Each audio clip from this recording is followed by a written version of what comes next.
Thank you for tuning in to the GSMC Sports Podcast presented by the GSMC Sports Network. I'm your host, Nelson, here on this Tuesday afternoon.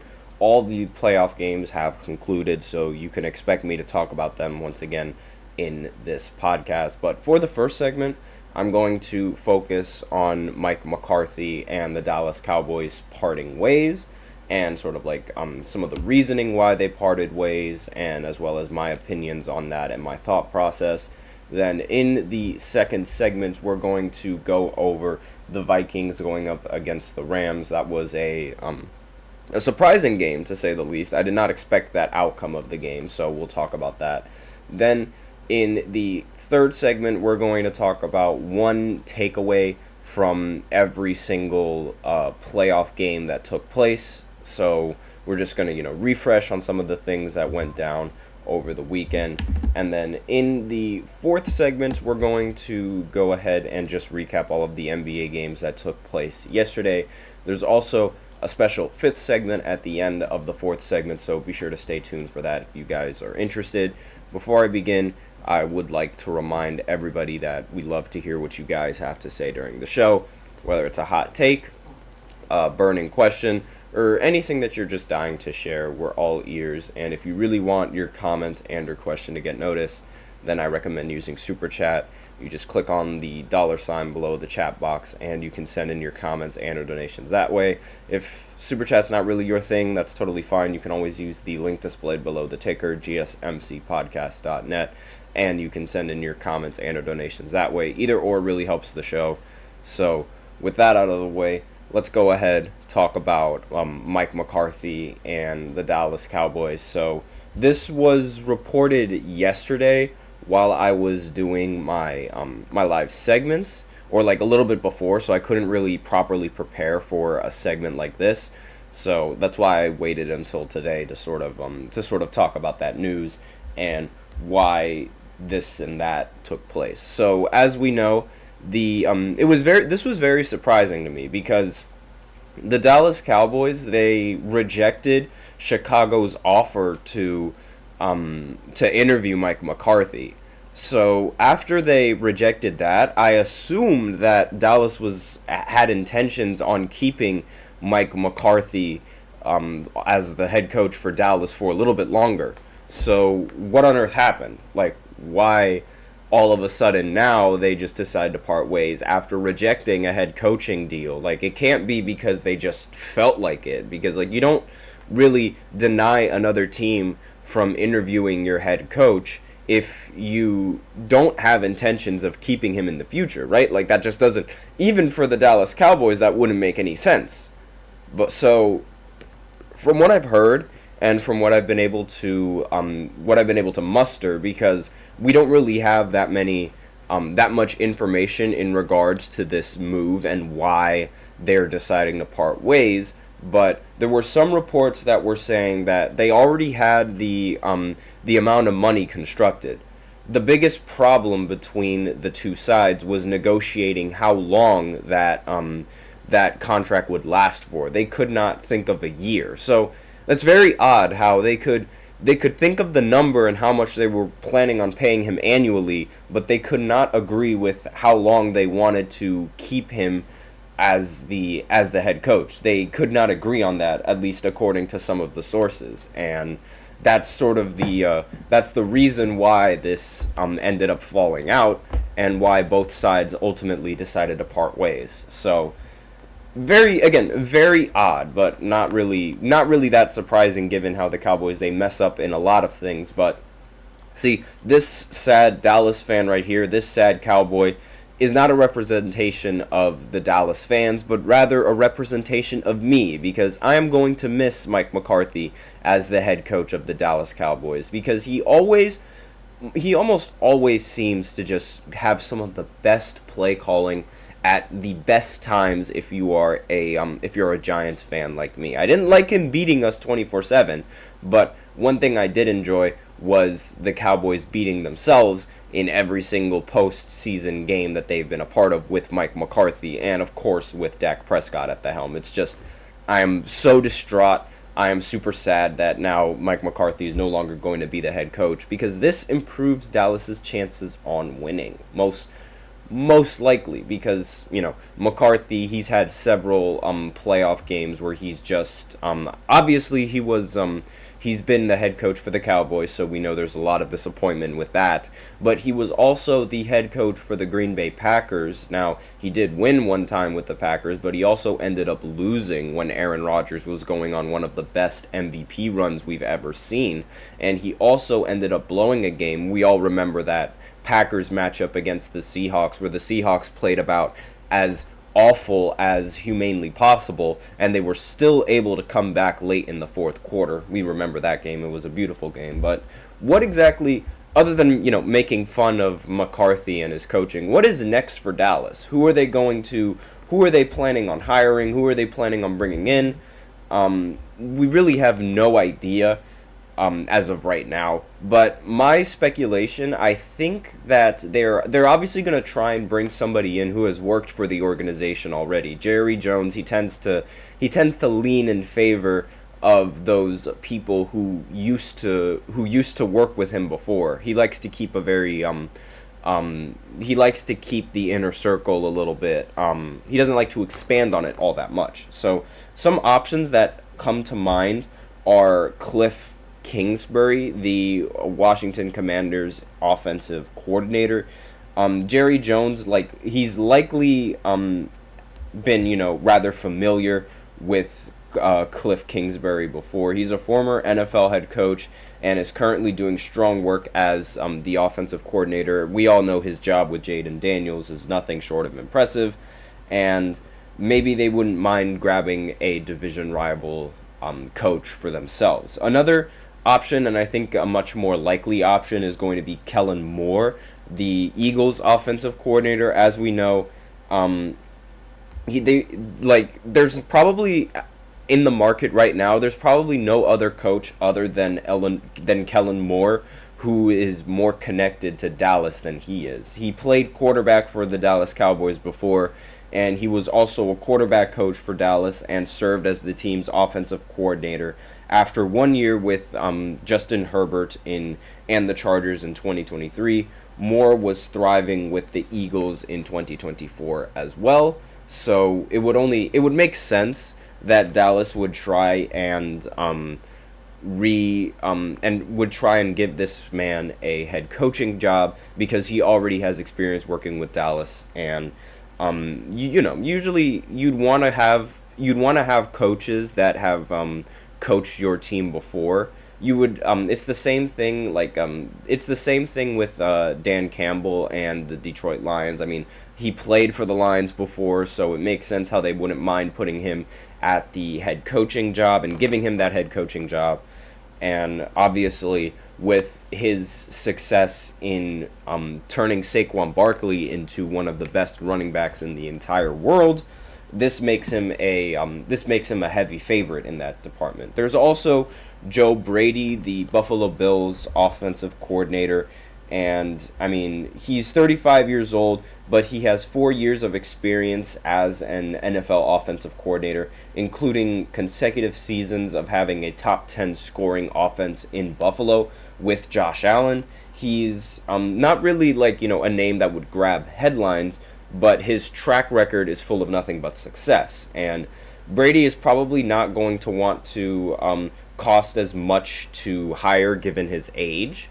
He probably won't be as expensive, and also his experience relative to the going rate for NFL head coaching contracts. So that could be an option. Another option is Aaron Glenn, the Lions defensive coordinator. And Aaron Glenn, he's had one of the better resumes this coaching cycle, and he also has other connections with the Cowboys. He played 2 seasons at corner for Dallas in 2005 and 2006 under Bill Parcells. He also molded the Lions' 2024 unit into a top 10 scoring defense despite numerous injuries, and he also ended up helping out the Pro Bowl edge rusher in Aiden Hutchinson develop in Week 6 against the Cowboys and develop over the years as a player. There's also Ben Johnson, the offensive coordinator, who is an option on the table as well. But again, I think the most likely option for Dallas to go ahead and pick up is Kellen Moore from Philadelphia. But let me know in the comments what you guys think. Do you guys think this was a good move for Dallas? Do you guys who would you like to see being Dallas's head coach? Which coach do you think is the best option? Things like that. But we are out of time in this first segment, so now we're going to go ahead and go into the second segment where I talk about the Vikings going up against the Rams and the conclusion of that game and sort of my thought process. So I'll be right back after this short break. Be sure to stay tuned. I feel like I'm losing my mind. Is everybody in the world blind? Please, Lord, give me a sign, a sign. I feel like I'm losing my mind. Is everybody in the world blind? Please, Lord, give me a sign, a sign. I wanna be the greatest. Everybody on the fake shit. I look around and feel like everybody is the fakest. I make this every day and I'm impatient, hoping one day I blow up from the basement. Statement, the top is so vacant. I don't hear shit that I think is amazing. Waiting for my day when I'm playing sold out shows for 1,000 faces. Hey, give me that crown. Get in my way and to be put down. It ain't your place, all this my town. If I want that shit, then I'll get it right now. I'm losing it, the noose it fits. Some losing shit, a stupid myth. You choose to live or choose to dip. You choose to fight or lose your grip and lose a gift. Oh. I feel like I'm losing my mind. Is everybody in the world blind? Please, Lord, give me a sign, a sign. I feel like I'm losing my mind. Is everybody in the world blind?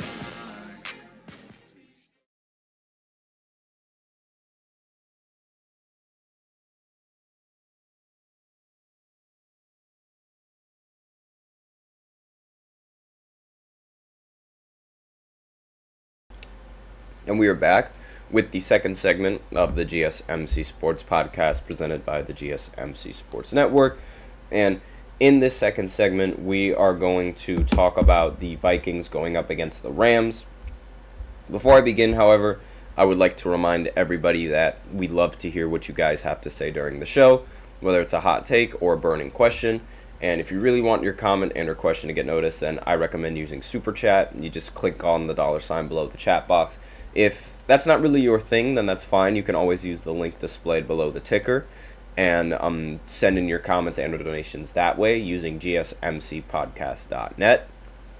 Either or really helps the show, makes it much more interactive between myself and you guys. So let's go ahead, get into this second segment, which is talking about the Vikings going up against the Rams. Now, I will say this playoff game was very, very surprising. Now, I did not expect the Rams to win in this one, and I also did not expect them to win by so much. So the final score of this game was 9-27, and the Vikings, they only scored one touchdown throughout the entirety of this game, which is obviously very embarrassing for a team that had as good of a regular season as they did. This is almost like I wouldn't say like, a repeat of what happened to them against the Giants, but considering the fact that they were favorites in both of those games, it is a little bit of a repeat. They have a great regular season, and they go into the playoffs expecting high hopes, and here they go collapsing once again. The only touchdown that they scored was in the third quarter, and by then the game was more or less over. They messed up on the 2-point conversion, which is why they only have 9 points to show for it instead of having 10. And it was really like a really bad game for the Vikings, and at literally the worst times to go completely stagnant and like fall flat on their face. I mean, the Rams, they opened up this game with a touchdown. Then the Vikings couldn't do anything. They had to punt. Then the Rams answered that with a field goal to make the score 10-0, which the Vikings responded to with a field goal to make the score 3-10. And the stage right there was already set for a really close game. But then Sam Darnold threw an interception, which was obviously which was honestly a really bad interception. But that's Sam Darnold. Then the Rams, they couldn't capitalize on the interception, so they punted. But then they ended up fumbling the ball. The Vikings fumbled the ball, which resulted in the Rams taking that fumble all the way to the house and making the score 17-3. Then the Vikings turned the ball over on downs, which the Rams capitalized on with a touchdown drive to make the score 24-3 going into the second half. And the Vikings, they opened it up punting, which the Rams responded with another field goal to make the score 27-3, and that was when the Vikings scored their only touchdown, where they then proceeded to punt or turn the ball over on downs. This was a very embarrassing game for the Vikings in this one. Sam Darnold ended up taking 9 sacks and losing 80-plus yards. That was really, really bad. And since I am going to do takeaways from every single playoff game, I might as well start with this one. One takeaway that I have from this game is that you simply cannot trust Sam Darnold. And it's really that simple, because Sam Darnold, he was reliable all throughout the regular season. Here comes a very important game, and he just completely lays an egg, for lack of a better term. And this also might affect the Vikings' decision to keep him, and it might also affect on how many teams are actually interested in acquiring him. Now, the amount of money that Sam Darnold was projected to make would be for 4 years, and he would be making $218 million. And now, obviously, after this performance, I assume that total is going to go down a lot, because I don't think many people are going to value him at $218 over the span of 4 years. This performance really messed up his contract chances, in my opinion, because if he would have played well in this game, then you could make an argument, and he could make an argument that he should be making more money. But now that he sort of laid an egg in this one and played really bad, he made some really poor decisions, like holding on to the ball a little bit longer than he needed to.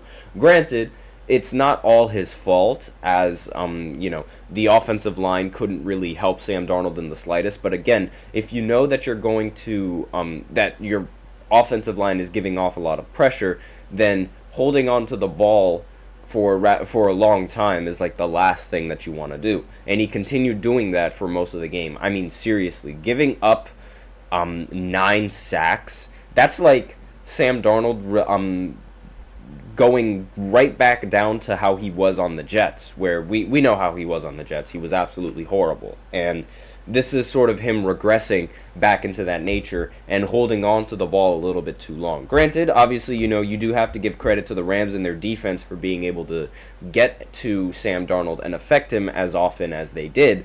But still, holding onto the ball like that is never good. It's also one of the biggest problems that people have with Shedeur Sanders, and one of the biggest things that sort of affects his draft slots, mainly because, again, Shedeur, he holds onto the ball a lot, and that leaves him open to getting pressured a lot. So you want a quarterback that knows when to hold onto the ball and when to throw it away, not giving up a bunch of yards like how Sam Darnold did in this game. Now, the Rams in this one, they played very well on the offensive side of the ball. Matthew Stafford recorded 209 yards and 2 touchdowns. On the ground, Kyren Williams ended up recording 76 yards on the ground. Now, the passing game was a lot better than the running game in this one for the Rams, but really the biggest story was their defense and their ability to get to Sam Darnold as quickly as they did. Now, the receivers, there was nobody really standing out. Like, Puka Nacua didn't really have an outstanding game that stood out on the box scores. Neither did Cooper Kupp in this one. They both played mediocre, and they basically both just did what they needed to do. The best receiver for the Rams was Tyler Higbee in this one, who recorded 58 yards on 5 receptions. He was targeted 5 times. Now, Puka Nacua, he was targeted way more times, but he also ended with 5 receptions and 44 yards on the day. Cooper Kupp was only targeted once, and still he made it count. grabbing a total of 29 receiving yards on one reception. So again, that's pretty solid. But again, like, the receiving game throughout most of the Rams roster was rather even. Now, on the Vikings, Justin Jefferson did not have a historic game like how I thought he was going to have. Like, I thought he would put up some really good numbers. He only put up 58 receiving yards on 5 receptions. So it wasn't that bad. But again, for somebody as talented as Justin Jefferson, you would assume that he would have a really good receiving game, maybe getting like around 70 receiving yards, or at the very least 85 receiving yards, something like that, and also recording a touchdown, which are both things that he did not do in this game. And again, this game was really just down to Sam Darnold turning back into Sam Darnold. I said that Sam Darnold was one of the things that I feared was going to hold the Vikings back, and one of the biggest weaknesses that the Vikings have going into the postseason. And it turns out that this game was the straw that broke the camel's back, and it was the worst time for Sam Darnold to play this bad. And think about it, the Vikings, they went from being the number 1 seed in the entirety of the NFC and being able to get a first round bye and probably be in a better situation right now. They went from being a team that was worthy of a first round bye to being eliminated in the first round of the postseason. And this was also around the time where people were really questioning why the playoff format was structured the way that it was, because a lot of Vikings fans were making a big hissy fit about how they were 14-3, but they still had to go on the road for a wild card game compared to the Rams, who are at 10-7, and they have the home field advantage in this particular matchup. And obviously we know that it's because of divisions, but a lot of fans were wondering what the purpose of having divisions really were. And I personally think that divisions are really good in football. I think rewarding the team that is able to dominate in their respective division is something that should always be done. And if you just so happen to play a team that has a worse record than you, but you don't have home field advantage, that's just tough. You should have tried to win in your division. And really, it sort of backfired on the people that were saying this, because, okay, here the Vikings are playing a team that on paper is worse than them and a team that has a worse record than them. They should win easily, but here they are on a neutral site, because remember, this game was supposed to be played in Los Angeles, but because of the fires, they were unable to play in Los Angeles, so this game was at a neutral site, and they still ended up losing. So it really shows that being the leader of your division, well, not so much that it matters, but that you can't just brush a team off to the side just because they have a worse record than you. You can't do that. This is a game where anything can happen. So that's all that I really have in the second segment. So now we're going to go into the third segment, where I give one takeaway from each and every playoff game that already took place. So I'll be right back after this short break. Be sure to stay tuned if you guys are interested. Looking for your daily fix of sports talk without having to pay for it? GSMC Sports Network is available on YouTube. Just search GSMC Sports Network. Get your fix of daily sports talk shows on YouTube, absolutely free. NFL, college football, NBA, MLB, MMA, UFC, fantasy football, and so much more. GSMC Sports Network has shows running all day long, with new sports shows starting every 2 hours. Just like on your favorite cable sports channel, except GSMC Sports Network is absolutely free. Just search GSMC Sports Network on YouTube to catch one of your new favorite shows, like the GSMC College Football Podcast, Chip Shot Football Podcast, Hoops and Heels Women's Sports Podcast, GSMC Basketball Podcast, and so many more. Check it out for yourself. GSMC Sports Network, now available on YouTube absolutely free. Search GSMC Sports Network on YouTube right now.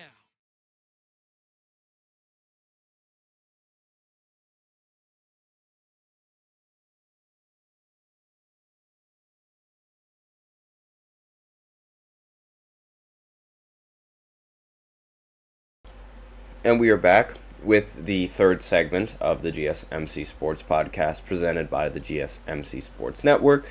And in this third segment, we are going to be thinking of one takeaway from each and every playoff game that took place so far in the wild card. So we're going to go ahead and start this list off with the Chargers game going up. The Chargers, they matched up against the Texans over on Saturday. And the Texans, they made short work of the Chargers. And I think the biggest takeaway that I got from this game is that you cannot rely on Justin Herbert's right arm as much as we previously thought that the Chargers could. Like, when the Chargers drafted this guy, I thought that, there were some issues on the defensive side of the ball that were out of Justin Herbert's control. And there were a lot of things that were preventing Justin Herbert from being a really respected and talented quarterback in this league. And it doesn't really seem like the narrative of him being a top talent is starting to pan out the way that I initially thought going into this. And with Justin Herbert and the Chargers, they ended up losing another easy, well, not really an easy game, but a game that they were favored to win in, because the last time they made it to the postseason with Justin Herbert, they played against Trevor Lawrence and the Jaguars, and then they ultimately ended up blowing a lead after Trevor Lawrence threw, I want to say maybe he threw 3 or 4 interceptions in the first half, and they still were able to, the Jaguars, they were still able to find a way to win, while Justin Herbert was rather quiet going into the second half. And similar to that game, Justin Herbert didn't really do much in this game. In this time, it was him who was throwing all of the interceptions. Now, throughout the whole season, he threw only 3 interceptions, but in this one game, he threw 4. Which is unbelievable and is completely unprecedented, which is why I say that you can't just completely rely on Justin Herbert's right arm to throw the ball.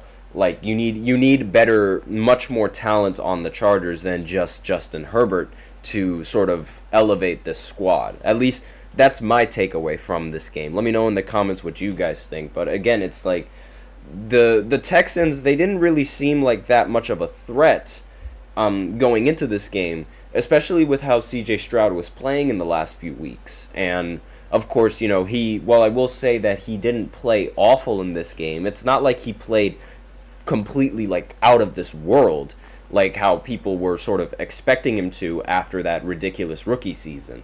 And with that in mind, this gave the Chargers a really good opportunity to win. Obviously, what killed the Chargers in this game was all of those interceptions. So that's my takeaway on this game. Let me know in the comments what you guys think.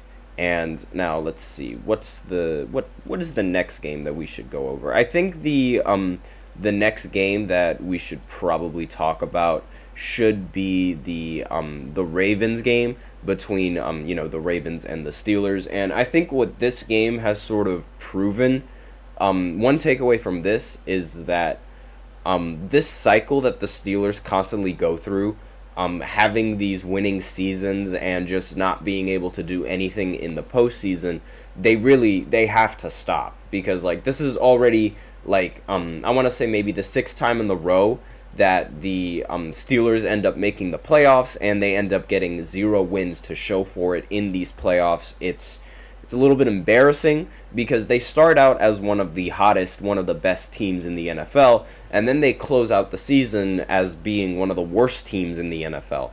And I'm not trying to exaggerate. This team was, they started out really good, but then they ended up going on I want to say maybe a 6-game losing streak.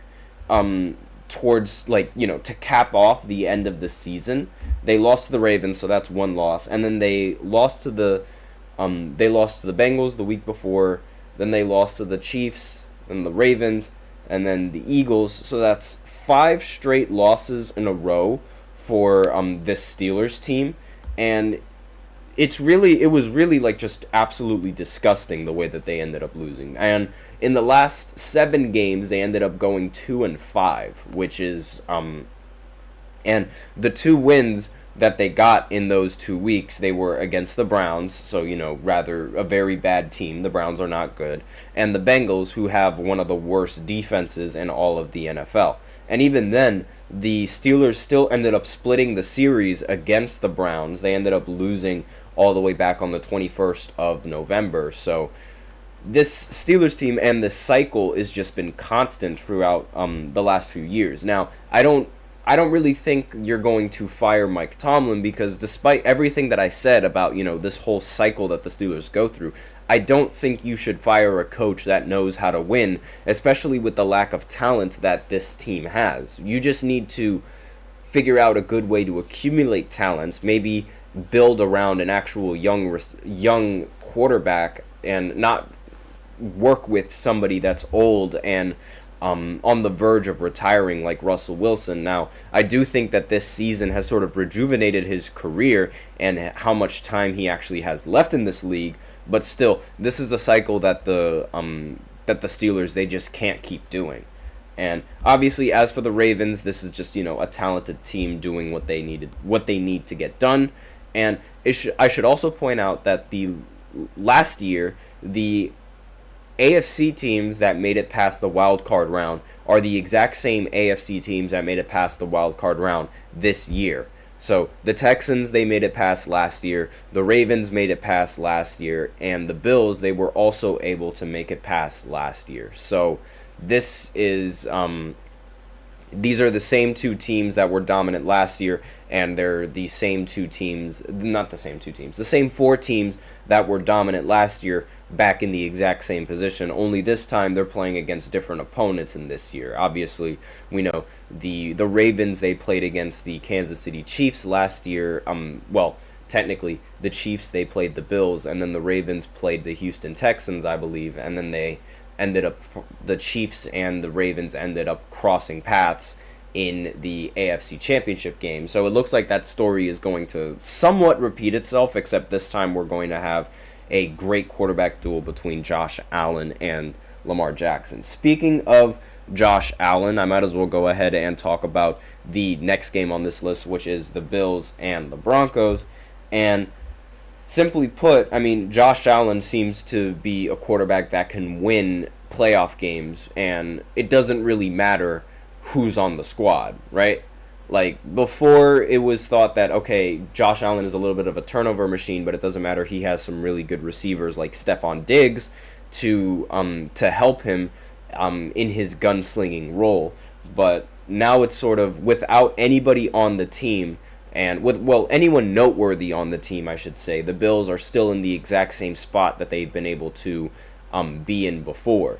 And for a takeaway that I have for the Broncos is that they're right there. They just need a little bit more experience. They have the quarterback, and it seems like they have the receiving core that they need. Well, not really. They have a solid receiving core.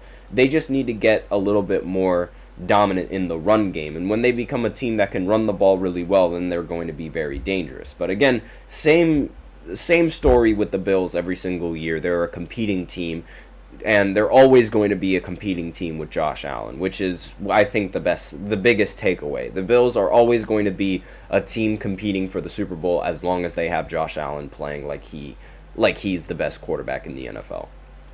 Next is the Eagles, and a takeaway for them in this Packers game that they played. I might as well use this one because that one's a little bit of a better picture. Now, the Eagles and their offense, they didn't really do much in this game, but neither did the Packers in this one. So I guess the biggest takeaway that I have is that the Packers are as limited to their successes as or will determine their successes by how well Jordan Love can play in these big games, because we saw how last year he was able to play rather solid up until the very end against the 49ers. Again, remember, the Packers, they ended up stunning the Cowboys and beating them in the wild card round. Then they had to play the Niners, and then they ended up losing in embarrassing fashion because Jordan Love threw a costly interception. So the way I see it, the Packers are only going to go as far as Jordan Love is able to take them. And this game was strictly on whether or not Jordan Love can have a good game. Throwing 3 interceptions and 0 touchdowns is not a winning formula for the Packers. And obviously, not really much that needs to be said about the Eagles because they sort of just handled business with Jordan Love playing bad. And again, it's just like not a very good situation to be in where you have to rely on this quarterback, and this quarterback has been rather shaky in these last few weeks and in the season overall.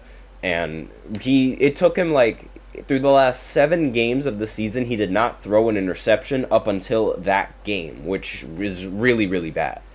And finally, I already gave my takeaway for the Rams game, but the last game that I have not given my takeaway from is the Commanders going up against the Bucs. And the key takeaway that I have in this one is that the Commanders have finally found their starting quarterback and their franchise quarterback that they've been looking for so long. And while I will say a lot of these games haven't been that dominant of a win, the Commanders in the last few games that they've played in, every single one of those games was really, really close.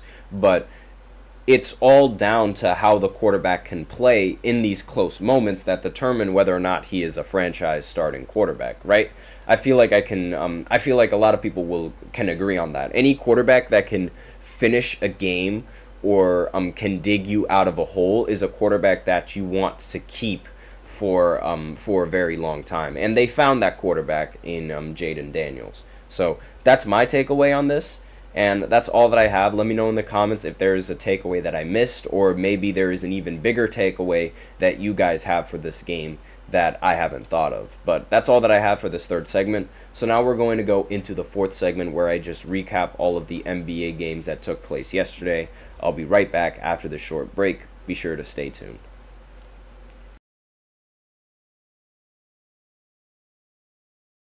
For the best and latest podcasts available anywhere, go to the podcast app on your cell phone and type in GSMC to access free content-rich podcasts on health and wellness, book reviews, sports, entertainment, relationships, social media, movies, technology, finance, and even weird news. Subscribe and download the GSMC Podcast Network's family of shows, available everywhere podcasts are found.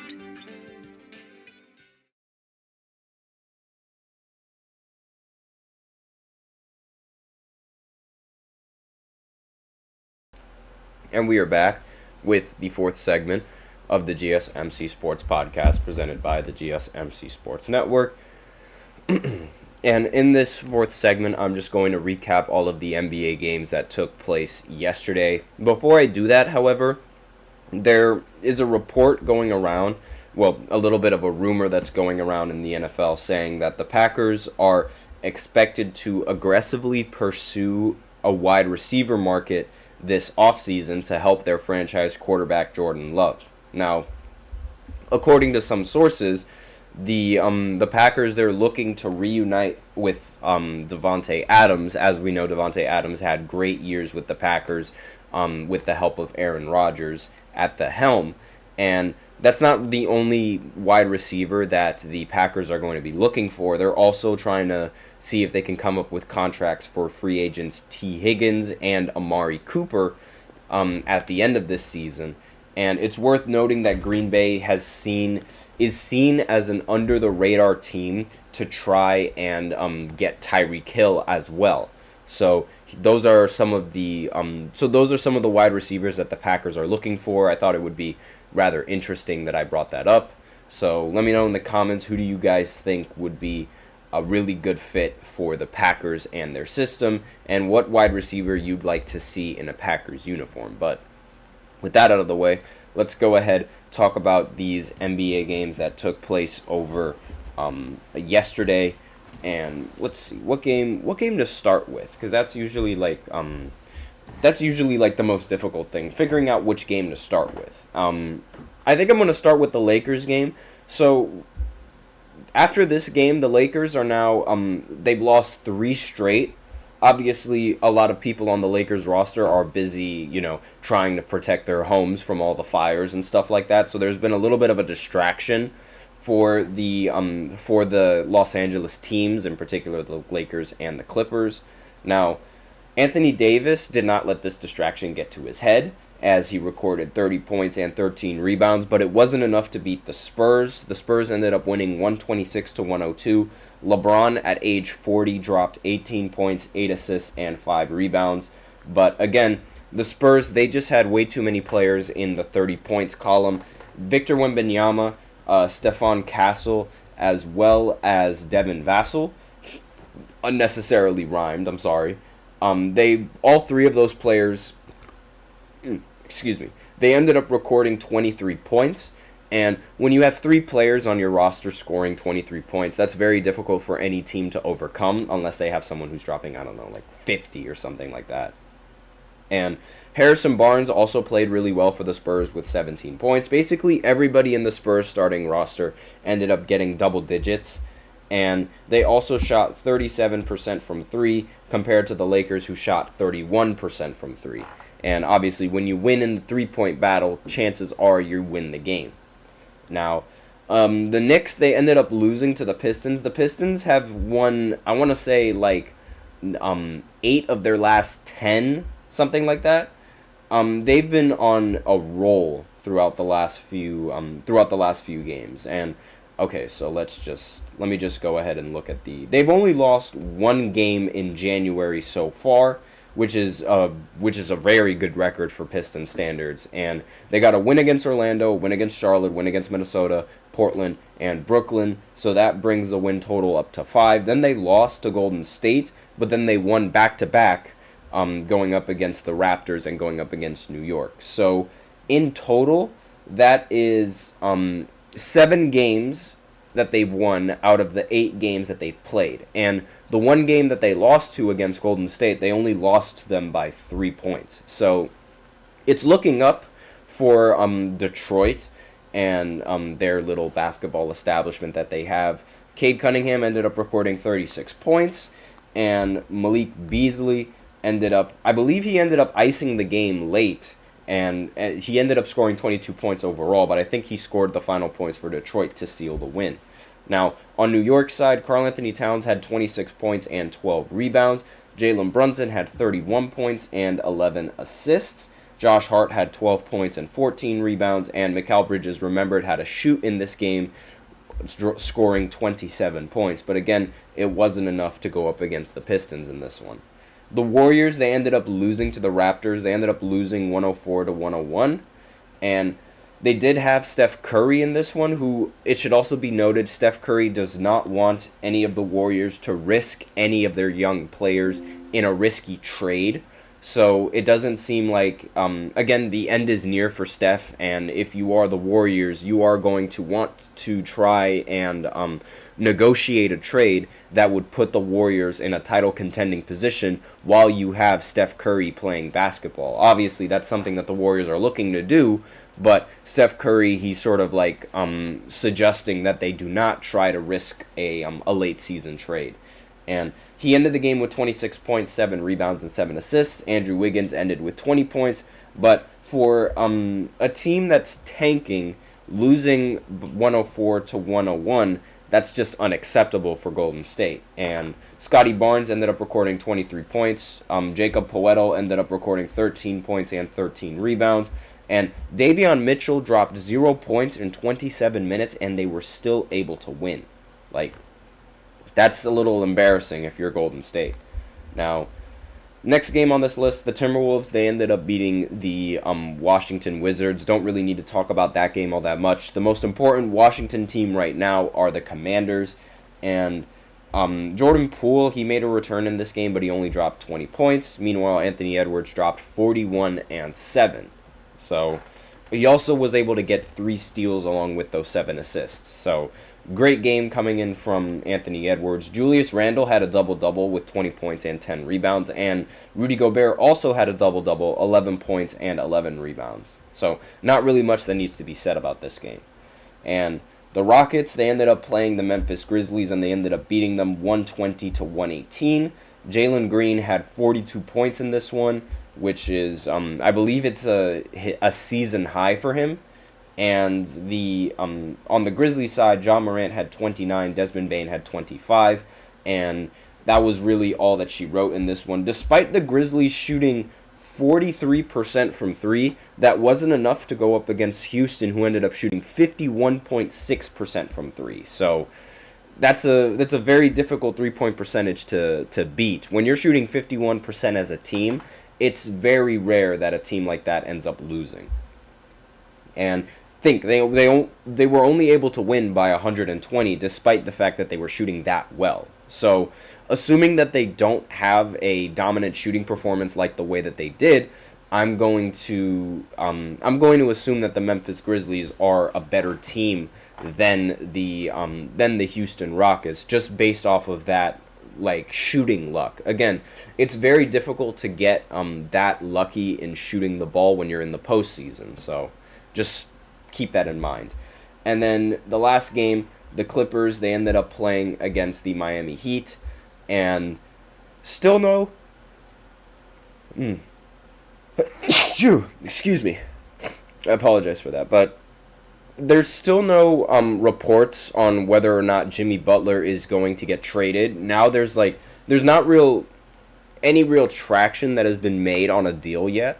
So a little bit unsure exactly what's going to happen there. Jimmy Butler allegedly told Pat Riley to his face that he didn't want to be a part of the Miami Heat anymore. So Miami is going to have to trade him. And if they don't trade him, they're going to suffer the consequences of having an unhappy Jimmy Butler, and I'm sure a lot of Timberwolves fans still recall to this day. And this is unfortunate because this is wasting a really good season from Tyler Hero, who ended up dropping 32 points and 11 rebounds in this game. Still, it wasn't enough to go up against James Harden or Norman Powell. Norman Powell had 29 points. James Harden had 26 points, 11 assists. Ivica Zubac had 21 points and 20 rebounds. And it should also be noted that Kawhi Leonard has returned and has been playing, but he has not been nearly as potent as he was before. In this game, he only had 6 points and 5 rebounds for 21 minutes. So not a very ideal Kawhi Leonard game, but still, he's back, and that should spell good news for Clippers fans. But that's all that I have in this fourth segment. So now we're going to go into the fifth segment, where I talk about a little bit of a rumor that's been going around. Well, not really going around in the NBA, but was a thing in the NBA for a while, and we just didn't have any reports confirming this. So I just wanted to talk about that. Spoilers, this is about Michael Jordan and Isaiah Thomas. So if you guys are interested in that, be sure to tune into the fifth segment. I will be right back.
And we are back with the fifth segment of the GSMC Sports Podcast presented by the GSMC Sports Network. And in this final segment, we're going to talk about the sort of not really a drama between Michael Jordan and Isaiah Thomas. This has been drama that has been it's been around since, I want to say, 1992, maybe even longer than that.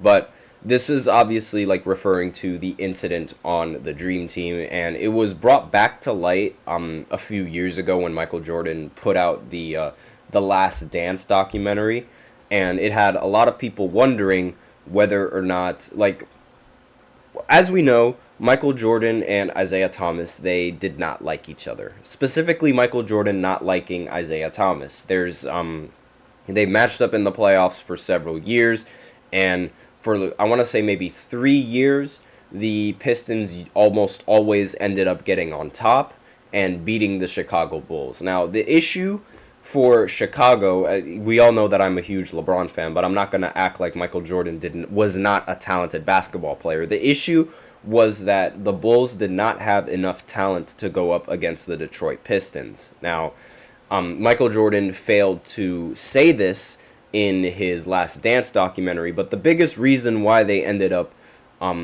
beating the Pistons eventually was because that the Bulls were able to match themselves up equally in talent with this Detroit Pistons squad. And it's been, obviously we know Michael Jordan does not like losing, and because he doesn't like losing, he does not like people who beat him, and that would obviously put Isaiah Thomas as the main target as to why he does not like him. But one of the biggest reasons why Michael Jordan does not like Isaiah Thomas is because of what Isaiah Thomas did back in 1991, when the Bulls finally ended up beating the Pistons. They ended up sweeping them in the playoff series.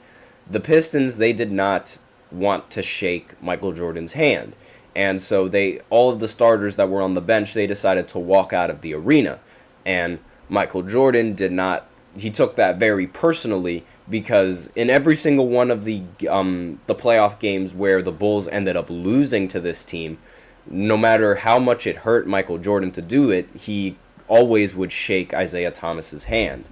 And because that's just a sportsmanship thing. It represents somebody who has class. And obviously, Scottie Pippen and the Pistons at that point were dubbed as a team that did not necessarily have that class, and that sort of rubbed Michael Jordan the wrong way. And a lot of people speculate whether or not this uneasy relationship between these two is the reason why Isaiah Thomas wasn't selected to join the Dream Team back in 1992. So, in Isaiah's words, he said he met the criteria to be selected, but he wasn't. And a lot of people speculate, at the time and still to this day, that Michael Jordan was the biggest reason why Isaiah Thomas wasn't on the Dream Team. So basically, it went something like this. Michael Jordan was like, I don't want to play with Isaiah Thomas. You either get me on the Dream Team without Isaiah Thomas, or you don't get me on the Dream Team at all.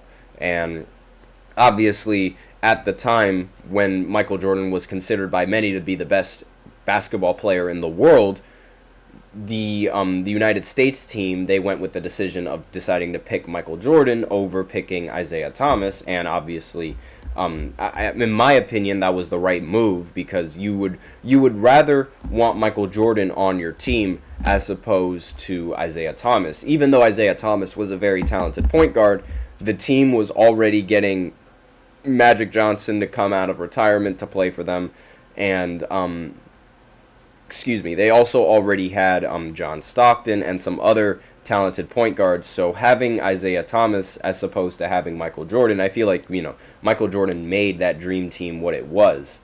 And whether or not Michael Jordan was the sole reason why Isaiah Thomas wasn't on the Dream Team was still rather unclear. There were, yes, maybe Michael Jordan did not want him on the team, but there were also several other players who also did not want Isaiah Thomas on the team. The Pistons, they were not liked by any major star in the NBA. I mean, Larry Bird had some beef with them. Scottie Pippen also had beef with them. and basic more or less like half the team. Chuck also had beef with the Pistons. They did not like, neither one of those guys liked the play style that the Pistons ended up going out with, and because we know the Pistons, they were very rough around the edges, and they would try to get these cheap fouls and things like that would upset the other players. And this is the main team that was like, that would get quoted with back in my day it was very physical and things like that. This was the main team that started the whole physicality narrative, and whether or not Michael Jordan was the sole reason for that was rather unclear, but we do have some reason now, according to some other sources. Now, it's been reported that Jordan revealed his plot to exclude Isaiah Thomas, according to a call that he made to Rod Thorne. So here's the quote. He said, "Rod Thorne called me. I said, Rod, I won't play if Isaiah Thomas is on the team," Jordan said. "He assured me," he said, "you know what? Chuck doesn't want Isaiah, so Isaiah is not going to be a part of the team." And however, Thorne, the executive in charge of putting together the Dream Team, denied any such conversation. There was, he said, quote, "There was never anything in my conversation with Jordan that had to do with Isaiah Thomas, period." And he said, I'll do it. Isaiah's name never came up during the conversation, and he never backtracked and said he didn't want to do it from that time, to those of us in the NBA office. And even in the report, well, not really in the report, but even in the Last Dance documentary, when they were talking about it and when Michael Jordan was talking about it, he said that it wasn't just him that had the decision. Like, he was saying that everybody sort of immediately blamed him as the reason why Isaiah Thomas wasn't on the team, when it was like a whole group decision that the group didn't want Isaiah Thomas on the team. It was like, I don't want to say it's a similar situation to what the women's team did with Caitlin Clark, but it feels like it a little bit, where you have a group of these stars that don't want a specific star to join the team. But the reasoning for that is rather different between why the women didn't want Caitlin as opposed to why Team USA did not want Isaiah Thomas. But it still sort of feels like a similar issue. But regardless, according to this quote, it was said that Michael Jordan wasn't too keen on having Isaiah Thomas on the Dream Team. So again, let me know in the comments what you guys think happened, whether you guys agree with the report, or maybe you guys don't think that this is true. Maybe it was a whole team decision. I'm curious what you guys have to say to that. But that's all that I have in this segment. That's it for the show. Thank you so much for tuning into the GSMC Sports Podcast presented by the GSMC Sports Network. Your support means a lot to us, so remember to subscribe to the show, leave a positive review. It really does make a difference. We also invite you to follow us on Facebook, Twitter, TikTok, and Instagram. As usual, we love to hear what you guys have to say during the show, whether it's a hot take or a burning question. If you really want your comment and or question to get noticed, then I recommend using Super Chat. You just click on the $ below the chat box. If that's not really your thing, then you can always use the link displayed below the ticker, gsmcpodcast.net, and you can send in your comments and or donations that way as well. That's all that I have today on this podcast. Thank you so much for tuning in. I am your host, Nelson, and as always, take care.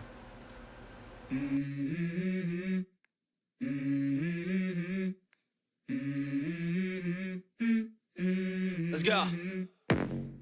I wake up to a little bit of drool on my pillow, feel like it's gonna be a bad day. Yeah, I'm tired of shit, and the coffee ain't hit yet, damn ain't that